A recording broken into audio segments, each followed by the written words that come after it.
let's get ready to go racing in Canada. And we are away. And well, everyone getting away relatively smooth. That's one of the rules within this championship.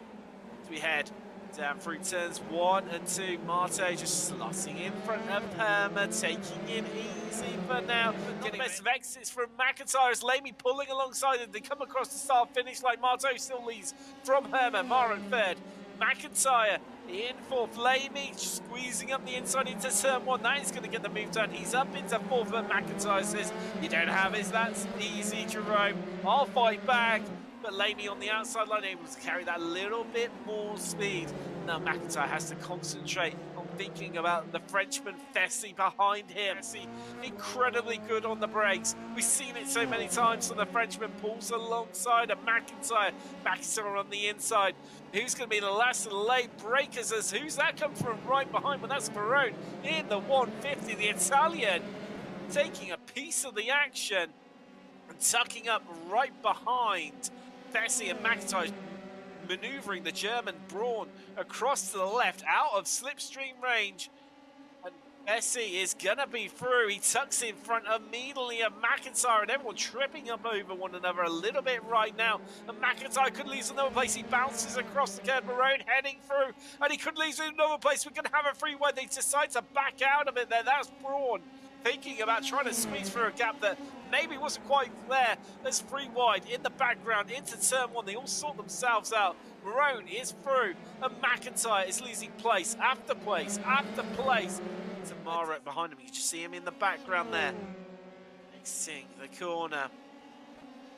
So maybe Herma making it a bit of a move here up the inside. He's going to squeeze Marte to the outside. Marte tucks immediately straight in behind Herma. Wants as much of that lovely slipstream as he can get from the Brit. And he pulls out alongside Herma. Defends early to the inside, but Marte carrying a bit of extra speed. And he's going to reclaim the lead as we head down into the final chicane so closely. Oh, disaster for people coming through. Definitely two groups falling away right now, top two, and also these two as Lamy has a look up the inside of Breuer. And this is going to be the move done. He's up onto the podium positions for now. That 5 out of 30 we are currently on. Still so much racing left to do, and I tell you what, looks like Marto is starting to pull away from Herma up in front.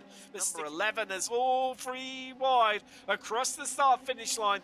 This is why we love F3. Oh, it can end in disaster, but they all manage just about to sort themselves out as Marone tries to make his way past Duran, but Braun's there. He wants a slice of the pie and getting caught up, trying to find a lane to make his way through. Can't make it happen, and they're almost tripping up over one another. This could end in disaster. Somehow it doesn't. Braun trying to capitalize from the slow-moving traffic right now, but unable to find a way through because Duran and Marone are practically holding hands. They've been side by side for that long, but this is Marone not getting the best of exit, and now we're going to see Braun pull alongside. Is the Italian going to lose a place? But don't discredit Ferrari. He's not far behind as well. He wants a piece of the action. And Marone there of Wave Italy just getting a bit slow off corner exit, and now Ferrari, it's his turn to try and make a way past the American Flint.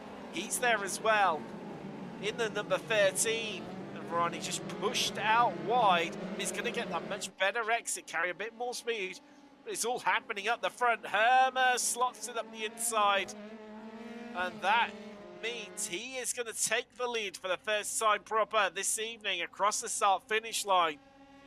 Wow, what an exit Barris has got, and he's going to be on the inside to turn 1. Now, this is not done and dusted, because sometimes, quite often, be on the outside of turn 1 can pay dividends because you're on the inside for turn 2, but not this time around, because Herman now starting to extend his gap, strengthen his hold on this race. Over 8 tenths of advantage. He has pulled out over Marto in the space of just over, well, coming up to a lap now. And behind them, the gap's starting to extend as all Teles. Oh, he had a bit of a moment on the entrance there and then getting caught up. I think that was McIntyre. Wow. It's Flint. Really scrapping out with Hay.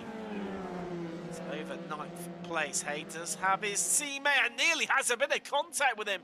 Rowlandson coming flying in there. Had to get on the brakes. Nearly lost the rear end and has now pushed himself right back into the clutches of Talsma, the Canadian. He's on an improving run as well. He's already at 4 places. Feldman in there too.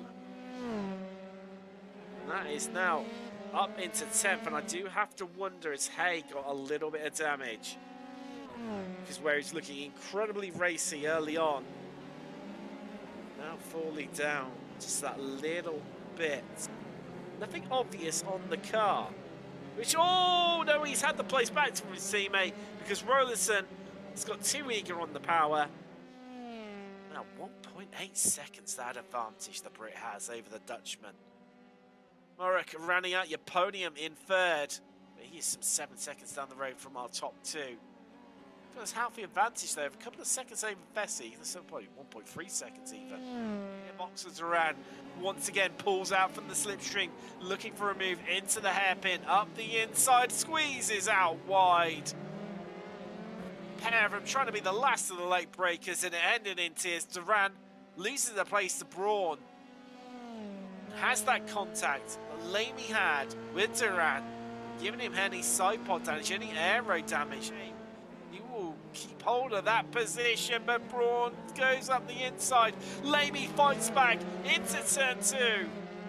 As I said earlier, that outside line, into turn 1 can pay dividends if you keep the car alongside, and Lamy showcasing that. Exactly how it is done, but Braun is in full attack mode right now, and Lamy is defending for his life. As Braun slips it up the inside, Lamy's just trying to keep his nose in there, can't quite do it. And here comes Duran. He's on the attack, wanting a place back from Lamy. And in as many corners. We're going to have a free wide. Of course we are between these 3. They've been scrapping so hard down the back straight. And now it's Braun's turn to lose 2 places. The fierce contest. All over 5th place. There we go, Ferrani. Well, he's got Flint under a second behind him. So this is getting real. Oh, a bit of bumping and banging. Oh no, it's all ended in disaster for the pair of them. And here comes Ferrani, splitting the pair of them, heading through the inside. Well, they were all trying to have a bit of a mother's meeting on the exit of turn 2 as who was going to go first. The Swiss driver said, thank you very much. I'll just take that off you. If you can't decide who wants that place, I'll have it from you. An absolute slugfest of a drive between the pair of them. Trading places. Oh, Lamy, how did you hold on to that one? It was nearly at 90 degrees on the exit of turn 4 and still kept it right onto the tail of Duran. Moving left, moving right as his efforts to find his way past Duran, feeling like he's being held up. As the late great Murray Walker said, catching someone is one thing and making the pass on them is something different altogether. As Lamy desperate to try and find the switchback, just getting screwly on the exit once again and again. That car is twitching more than a rabbit's nose right now. And in the process, Flint finally finds a way past Lamy. And going to pull alongside on the inside to turn 1.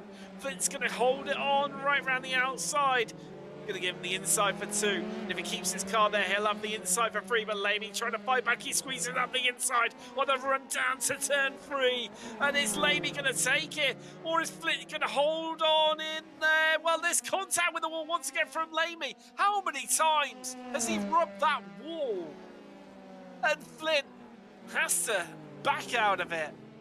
There's Hermer just consolidating this now and coming across the finish line. He's going to take the victory here in Canada by 4 seconds over Marto, who picks up 2nd place. Hermer taking the victory from Marto. Maruk running out your podium. Going to be happy with that one. Home race. Fessy in 4th. Marani 5th, taking advantage from all the battling that's happening in front of him. Great result from him in the end. Duran gets that 6th place. Lamy might say have to settle for 7th, but what an intriguing battle he was having all race long. Flint in 8th. Hay 9th. Talsma rounding out your top 10 with Velma, Tellez, Braun, Kona, Munzer, Reed Dennis, Victor Barris in 17th. Then Killen, Richie Robinson, Noel Richie Robinson, both a lap down. First drivers not finishing on the lead lap in 18th, 19th with Toledo rounding out your top 20. Then it was Ridgeway, Zamota, Leicester drivers 1 lap down. Then Matthew Breuer and Jeffrey Breuer 2 laps down apiece in 23rd and 24th. James Clark 3 laps down. Then we're into the retirements in 26th. Was Vestman, he kept going. He was only a couple of laps down in the end. Then McIntyre, PC failure, costing him dearly in a race to forget, surely. Well, you've got to really feel for him. He finishes in 27th, retired on lap 18, likewise did Rowlinson as well, 28th. We lost Carty on lap 29, Foulis on lap 10, who rounds out your top 30. Marone, we lost him on lap 9, Smith on lap 6, Etoa retired on lap 3, and Lucas, unfortunately, did not make the start. Wow. What a race. Yeah, again, this championship not failing to deliver whatsoever on action, drama, and excitement, right from the green flag all the way up to the checkered. And, wow, it was an absolute honour to sit in for Austin and Seb. Absolute pleasure. Treated to a real spectacle here from Montreal, Canada. Congratulations to Sam Hammer on the victory. And congratulations to Victor Barish, making up the most places today in 17th, up an incredible 15 places. Spectacular step from the Spaniard. Everyone here at Total Sin Sport, from myself, Tim Cox, and Sean Cranleigh-Swash. See you in a week's time when Seb and Austin will be back here for iGPFUN.